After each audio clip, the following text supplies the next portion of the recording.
asin darakulang bareta kan aldaw. Mga baretang balansyado, dainim tingkikilingan, asin makatotohanan. DCGB, Bareta alas 7. Mga preskong bareta sa lado lokal, nasyonal, internasyonal, asin iba pa. Bareta alas 7. Digdi sa GB, garantisadong bareta.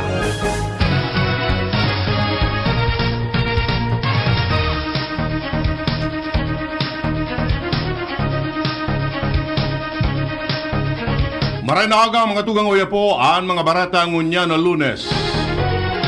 Kami ang maatod kan bareta. Ako po si Jasmine Balolo.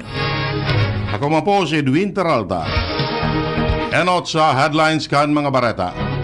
Sa lado lokal, mga lugar na posibleng maapektaran kan lahar flow hali sa Bulkan Mayon padagos na pig-ooran isina kan Vibox. Naglalakop na link sa social media na nakakaresibinin Christmas gift na nagkakantidad 7,000 pesos kasalidanin pagsimbag sa sarong survey kan DSWD Bicol fake news. Agbabago sa estado kan Santo Cristo Mission Church sa Barangay Dapdap, Legazpi City bilang Quaris o kaya Quasi Parish, ipig-anunsyo kan Legazpi Diocese. Duwang senior citizen padagos na pinaghahanap matapos anudo nin tubig baha sa Camarines Sur. Sa lado nasyonal, ibinasura kan NBI ang request ni VP Sara Duterte, advance questions. Attorney Zulaika Lopez pinalibri na kan Quadcom. Pagruso kan Chinese militia asin fishing vessel sa Pag-asa Island dalan sa maraot na panahon. Tulong Chinese research vessels na siirip sa laog kan Exclusive Economic Zone harani sa Siargao. Sa ibang nasyon na iwasan na pagbasa sa Thailand, ikinagadaan nin siyam katawo. Baretang Sports, JB Baheyo, biyaheng NLEX Road Warriors na. Detalles kan bareta. Enot sa lado lokal. Ang baretang ini hatod sa Indukan. Sa sakit ng ulo, mag-Biogesic agad. Ramdam ang alaga. Most doctor prescribe pa. Biogesic. Ingat! Isina kan Vibox ang mga lugar na posibleng maapektaran kan lahar dalan sa padagos na pag-uran. Sabi sa kan Vibox, ang mga lugar na ini iyo ang Barangay Miisi, sa Daraga, Anuling, Kirangay, Manila, Masarawag, Mulad Bukad, Nasisi, Mabinit, Mataanag, Basod o kaya Basod, Asin, Bulawan. Katakod kini, nag-aviso ang PBOC sa mga local government units na nakakasakop sa nasabi mga barangay na magkaigwa ng preemptive measure para makalikay sa peligro dalan sa Shareline Weather System. Ipig-anunsyo kan Legazpi Diocese ang formal na pagbabago kan status kan Santo Cristo Mission Church sa Barangay Dapdap, Legazpi City bilang Quasi Parish. Sa Diocesan Circular No. 43, Series of 2024, sinabi ni Obispo Bong Bailon na informal establishment gigibuhon alas 4 an hapon sa Disyembre 14 ngunya na taon. Pakatapos kan deklarasyon, ang bagong Santo Cristo Quasi Parish maresibi sa komunidad kan Barangay Dapdap, Barangay Lamba, Barangay Puro na kumpuesto kan Sitios San Isidro asin Ginapahan, Siringman and Victory Villages 27 and 28, asin Camellia Legazpi Subdivision. Mientras tanto si Reverend Father Jonathan Calleja, ang presenting mission priest, ang maasumir bilang Quasi Parish Inaugural Administrator. Ang baretang ini hatod sa Indukan, Mega One. Ang Mega One ay may 21 sangkap para matulungan ka sa iba't ibang karamdaman tulad ng diabetes, high blood, stroke, arthritis, kidney failure, cancer, viruses, at iba pa. Tumawag kay Doc Joy Bitito sa 0998-975-8121 or 0917-853-8933. Aprobado na ang sanggunian panglungsod ng Legazpi ang 139 milyones pesos na fundo ka Legazpi City Hospital para sa fiscal year 2025-2026. Sa budget deliberation, naaprobaran ang fundo matapos makapagsumider na ni revised budget proposal ang administrasyon ng hospital sa paagi ni Legazpi City Hospital Dr. Lady Ann Girano, asin kan admin officer na si Dr. Mike Galyan. Matatandaan na pendyente ang pag-aprobar sa nasabing fundo dahil sa financial issue matapos madiskubre kan sanggunian panglungsod na nakasobra man ang gastos kani sa income dahil sa mga pasyenteng di nakakabayad kan sendang Bill Sherryman ang pigasabing pagiging charitable institution kini. Dalang kang problema, inagad kan hospital ang revised budget proposal bago matapos ang taon 2024. Sa deliberasyon, nagkapagkumpli ang hospital kung kaya inaaprobaran ang fundo. Nairehistro ang above normal na level kan tubig sa mga pangenot na salog sa Tabaco City kasabay na an Basud to Tagas, Bombon to Pawa, asin iba pang barangay kan syudad. Naobserbara naman ang pagbabago kan kulor kan tubig sa mga salog kan Sitio Odalo, Buang Creek, darakan matinding pag-uran. Sa ibong kaini daini na irehistrong pagbaha, asin insidente ng landslide, ang Tabaco City Disaster Risk Reduction and Management Office. Mantang nagpapadagos pa ang epekto kan shear line. Peke, asin bako, totoo ang naglakop na link sa social media na makakaresibi ng Christmas gift na nakakatada ng 7,000 pesos sali sa Department of Social Welfare and Development kasalida ng pagsimbag sa sarong survey questionnaire. Sa aviso na ipinaluwas kan DSWD Bicol, pinatanidan kini ang publiko na mag-ingat asin di magtubod sa mga mapanglokong post o link asin nabako manhali sa seno official Facebook page para maibitaran na mabiktima nin scam. In kaso may mga makadudang post o mensahe, tulos ining report sa sendang official communication channel para makonfirmar kung totoo ini o bako. Nagkaigwanin landslide sa mga parte kan Sitio Buraburan sa Barangay Santa Cruz, Kasiguran, Sorsogon. Sigun sa impormasyon, naapektara naman ang mga pananom na paroy matapos malubog sa tubig baha dahil sa padagos na pag-uuran darakan shear line. Tulos man na nagresponde ang mga personahe kan Kasiguran Municipal Disaster Risk Reduction and Management Office sa mga residentes na apektado sa nasabing lugar. Nakatala na ordinaan bilang padi sa Reverend Vicente Espineda Jr. alas 9 din pagkaaga sa Enero 9 kan masunod na taon sa Diocesan Circular 42 ipig-anunsyo ni Obispo Bong Bailon an ordination to the Sacred Order of Presbyters kay Reverend Espineda sa Parish of Saint Raphael the Archangel, Manito, Albay. Kasabay kani ang selebrasyon kan kapistahan kan Senyor Jesus Nazareno. Katakod kani inagad kun obispo sa kabos ng mga paratubod na ipangadye si Espineda mantang siya naghahanda para sa iyang priestly ministry sa masunod na taon. Padagos ang search and rescue operation kan mga personahe, kan Municipal Disaster Risk Reduction and Management Office, kan Kabusaw, Camarines Sur, matapos anudo nin tubig baha ang duwang senior citizen, mantang nagbabalyo sa sarong spillway kasuhapon. Ang lokal na gobyerno kan Camarines Sur, nagpadara naman nin rescue team para makatabang sa operasyon, asin marikas na makuha ang mga biktima. Sa ngunyan, ang narecover pasanakan mga autoridad iyo an e-bike na gamit kan duwang senior citizen. Yan ang primerong gabtang kan mga bareta. Ang iba pa pagkatapos kini. At ngayon, ang pinakabago, ang pinaka-epektibong food supplement na mabusising ginawa sa Amerika at matapos ang 3 taon, aprobado na ng FDA. Mega One, ang evolusyonaryong produkto na nagtataglay ng 21 natural na mga komposisyon na nakatutulong upang palakasin ang immune system at ang ating kalusugan. Para sa karagdagang impormasyon, maaaring pumunta kay Doc Joey Bitito sa Barangay 18, Cabangan West, Legazpi City, kaharap lang ng Bangko Sentral ng Pilipinas, o tumawag sa 09 0998-975-8121 or 0917-853-8933 para sa free consultation sa natural medicine. Bisitahin din ang aming Facebook pages, Mega One Superfood at NHC Bayanihan Official. Mega One, evolusyon para sa kalusugan.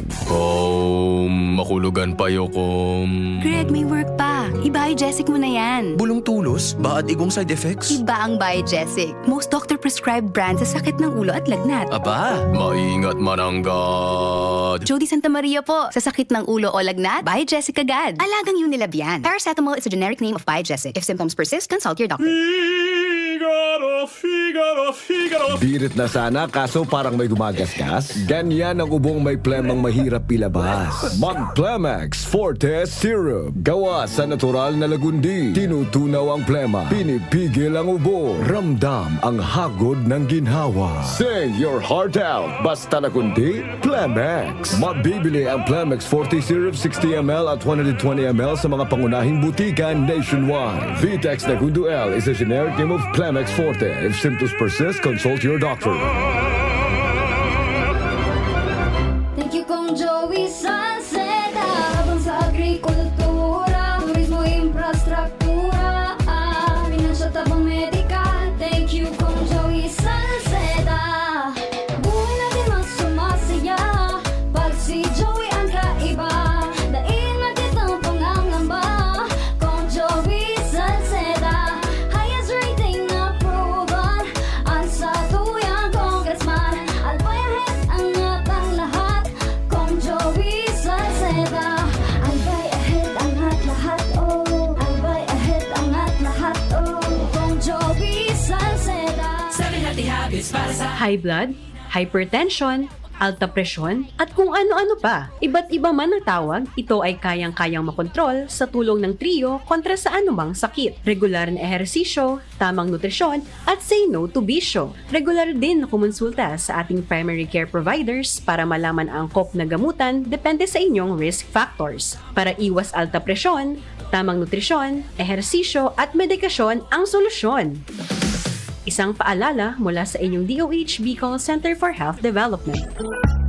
Si Fem Imperial sa pagserbisyo ay the best po pakaidto. Namatay ang kantao sa iyang pagserbisyo sa tercer distrito. Asing kang gabos ng mga kulanggenyo. Si Fem Imperial kasurug ta sa pag-uswag kang sa tungbanwag. Magayon na proyekto sin programa ang padagos na winawaras niya. Digdi sa pulang ginabanluaan ta. Gabos na kulanggenyo pinapadaba siya. Mahigos matinabang malalauman pa. Siya ang leader na kaipuhan ta. Infrastruktura, agrikultura, tabang sa mga para-oma. Masalud na programa para sa gabos. Serbisyong imperial, provintas at mga boss. Si Fem ang kasulog ta sa pag-uswag kang sa tungbanwa. Si Fem, mura ng iba.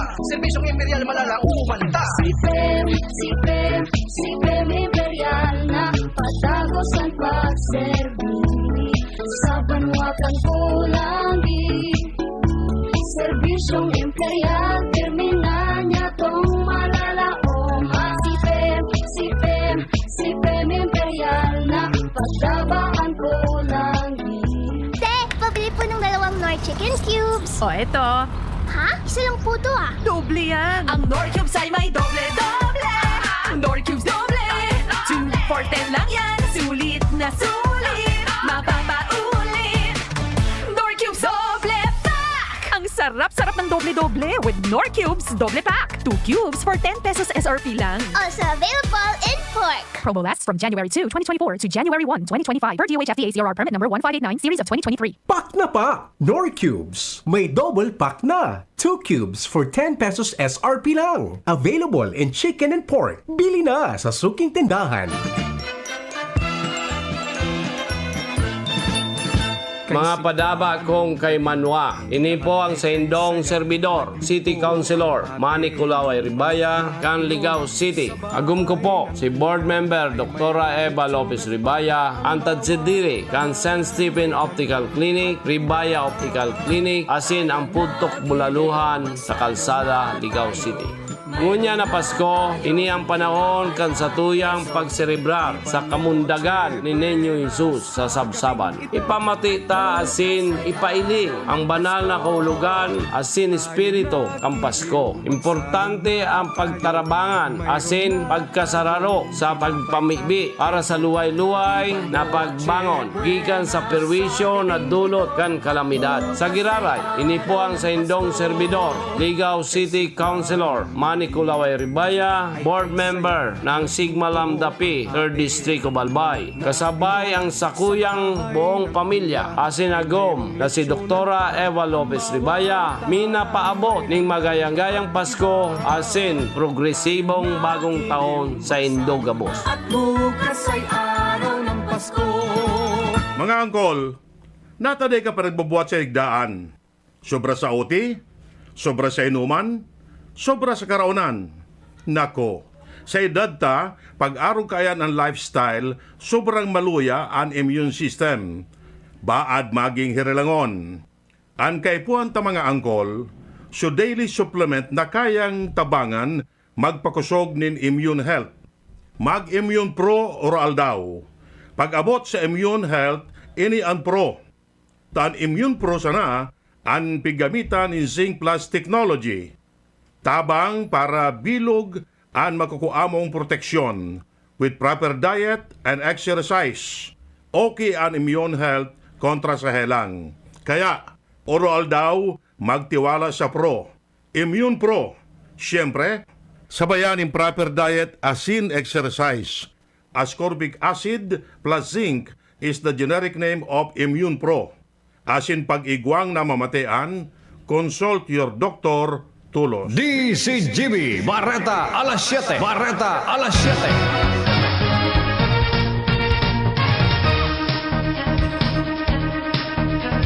Detalles kang Barreta sa Lado Nacional. Dain nagtataon ni listahan ng mga kahaputan ang National Bureau of Investigation.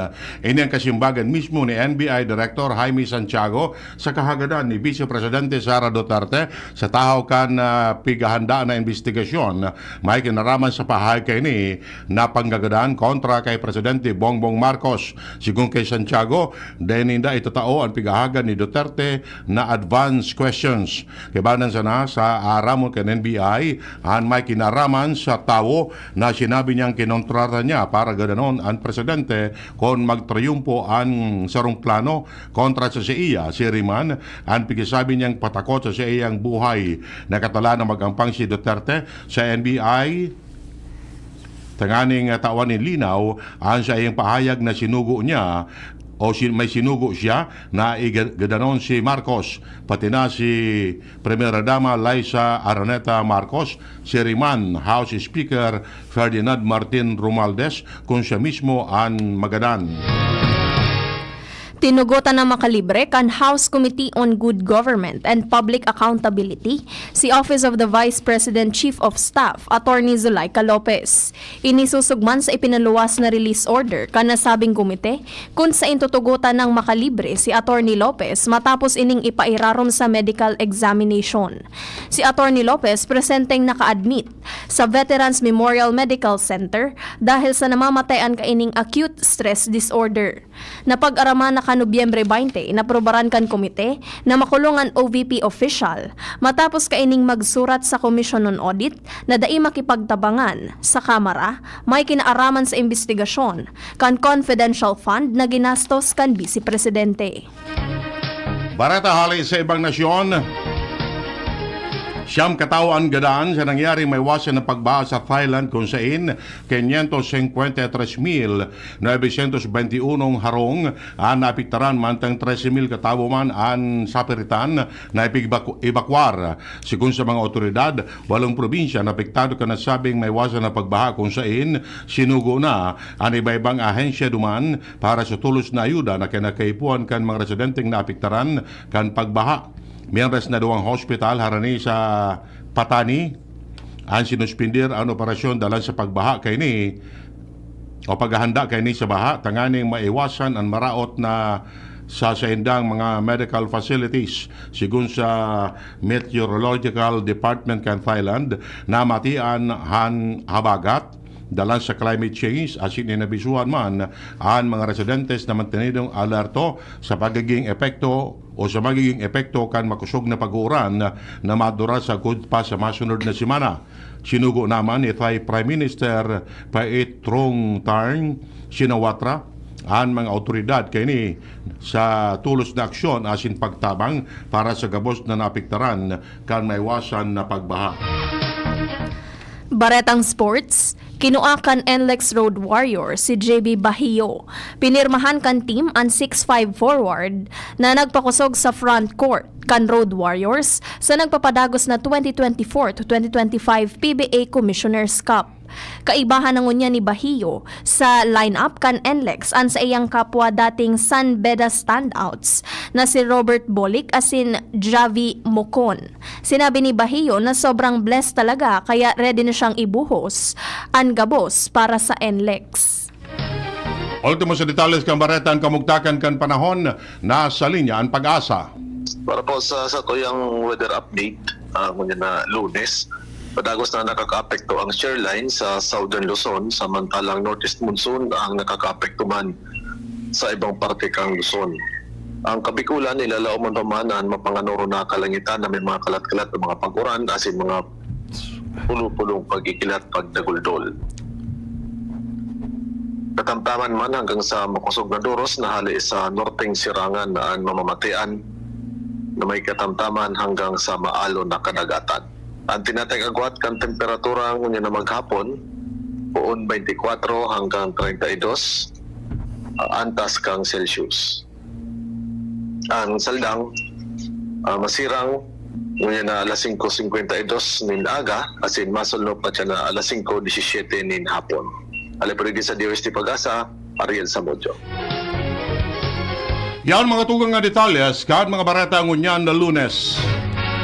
Sa pag-aragan mga pag-iriba, ang birthday boy. Happy birthday, News Director Mar Dela. Siriman mga pag-iriba sa News Base, Angel Mustasa asin Jenny Balyaran.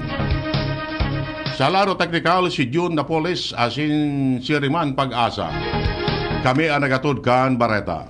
Ako po si Jasmine Baloloy. Ako mo po si Edwin Peralta nagsasabing salamat kasi nung magantabal. Masunod na si Mr. M. Yan ang DCGB Bareta alas 7. Abangan giraray sa aga.